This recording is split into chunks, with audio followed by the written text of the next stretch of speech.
할렐루야. 오늘 고린도전서 10장 23절에서 24절까지 말씀을 함께 봤습니다. 우상 제물을 먹는 것은 이 우상 숭배와 연결되어 있음을 분명하게 이야기를 했고, 그래서 그리스도의 몸인 성도는 우상 숭배하는 일을 분명히 피해야 함을, 우상 숭배의 자리에서 도망쳐야 함을 분명하게 바울은 설명했습니다. 이제 바울이 어떤 이야기를 펼쳐가냐면, 우상 제물 먹는 문제에 있어서 뭔가 명확하게 규정되어 있지 않은, 성경에도 이런 경우에는 이렇게 해라 아니면 하지 말라라고 기록되지 않은 애매한 명백한 답이 없는 문제 부분에 대해서 이야기하기 시작합니다. 그런데 그 이야기하기에 앞서 이 모든 애매한 문제들의 기준을 어떻게 삼아야 하는지, 그 기준을 오늘 본문에 바울이 설명하고 있습니다. 오늘 이 말씀을 통해서 우리 모든 성도님들의 삶은 모든 문제에 있어서 하나님의 말씀대로 남의 유익을 구하는 귀한 믿음의 삶이 되시길 주님의 이름으로 축원합니다. 사도 바울은 8장 1절부터 우상 제물에 대한 이야기를 계속해서 하고 있습니다. 이 우상 제물을 먹는 문제에 대해서 바울은 이미 지식은 교만하게 하며 사랑은 덕을 세운다라고 선언하고, 우상 제물을 먹어야 되는지 먹지 말아야 되는지에 대한 이야기를 길게 설명하고 있습니다. 결론은 우상은 아무것도 아닙니다. 그렇게 우상 제물도 아무것도 아니기에 먹어도 아무런 문제가 없다는 것이 율법에 기록되어 있는 말씀이고 지식임을 분명하게 이야기하고 있습니다. 그런데 문제는 이 우상제물 아무것도 아니지만 이 지식이 있어서 나는 먹을 수 있다고 이야기하지만, 이 지식이 없는, 우상제물에 대한 지식이 없어서 이걸 먹어도 되나 먹으면 안 되나 고민하고 있고, 믿음이 연약한 자들에게는 내가 지식이 있다고 해서 먹는 것이 오히려 그런 연약한 자들에게는 시험거리가 될 수 있음을 기억하고, 믿음이 연약한 자, 또 어린 자들을 믿음으로 굳게 설 수 있도록 내 지식으로 행할 것이 아니라 사랑으로 행해야 할 것을 분명하게 선언했습니다. 오늘 본문에도 애매한 명확한 답이 없는 문제에 대한 기준을 동일하게 바울이 답을 하고 있습니다. 23절에 모든 것이 가하나 모든 것이 유익한 것은 아니요 모든 것이 가하나 모든 것이 덕을 세우는 것은 아니니 라고 기록합니다. 율법을 따라서 지식이 있어서 내가 이렇게 해도 되고 이런 일들을 하지 않아야 되는 게 분명하게 다 알아서 그 율법에 따라 기록된 대로 내게 허락되어 있는 것 내가 할 수 있다, 다 할 수 있다. 하지만 그 모든 것이 유익하거나 덕을 세우는 것이 아니다라고 이야기를 합니다.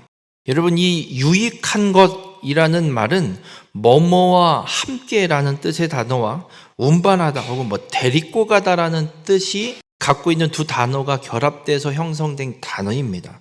그러니까 유익하다는 얘기는 내게 뭔가 이득이 있다 이런 개념의 단어가 아니라 누군가를 어디로 함께 데려가다, 이끌어가다라는 의미가 있습니다.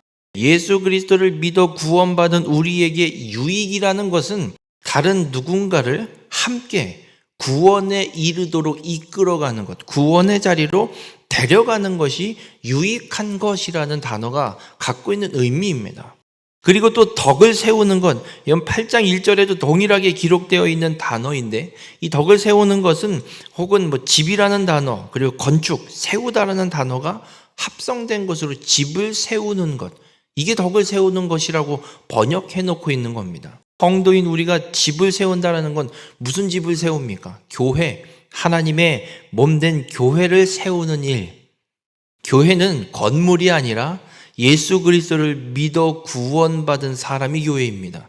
그러면 이 23절에 바울이 이야기하고 있는 결론은 율법으로, 지식으로, 내 자유로 모든 것이 다 가능하고 할 수 있지만, 이것이 한 영혼이 구원받는 자리로 인도하는 일이냐, 이끌어가는 일이냐, 한 영혼이 온전한 믿음으로, 굳건한 믿음으로 세워져 가는 일이냐 아니냐, 이것을 보고 판단하라는 겁니다.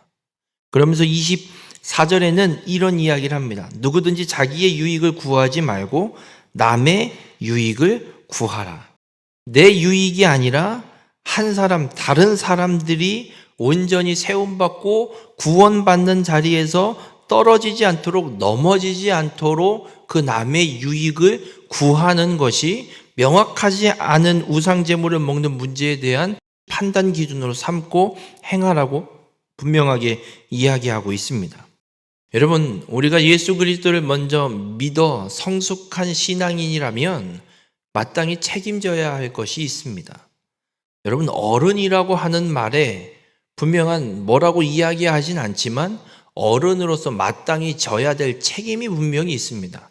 어린 아이들 앞에서 모범이 되어야 되는 게 당연한 것이고, 내 자녀들이 올바른 길로 잘 성장할 수 있도록 책임지고 양육하고 가르쳐야 되는 것, 훈계해야 되는 이런 책임들이 누가 뭐라고 말을 하지 않아도 당연히 포함되어 있습니다. 성숙한 신앙인이라는 것도 동일하게 그 책임이 포함되어 있습니다. 믿음이 어리고 연약한 자들을 구원을 얻는데 온전히 세워질 수 있도록, 그 굳건한 믿음으로 세워질 수 있도록 믿음이 연약하고 어린 자들을 인도하는 것, 그들을 가르치는 것, 그들이 온전히 세워지는데 최선을 다하는 것, 이것이 성숙한 믿음을 가진 자, 성숙한 신앙인이 감당해야 될 책임임을 우리에게 분명하게 선언하고 있습니다. 이제 앞으로 바울은 우상 제물을 먹는 문제에 있어서 애매한 부분이 있습니다. 앞에서는 우상 제단에서 나아가서 우상 제물을 먹는 건 우상 숭배와 연결되어 있기 때문에 먹지 말라라고 단호하게 선언을 했고, 이제는 그렇지 않은 경우의 문제들이 있습니다.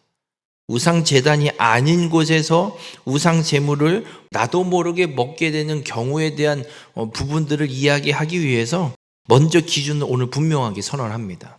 그 애매한 문제들, 이 우상 제물만이 아니라 우리가 믿음의 삶을 살아가는 가운데 있어서 명확하지 않은 문제들이 분명 있을 수 있습니다.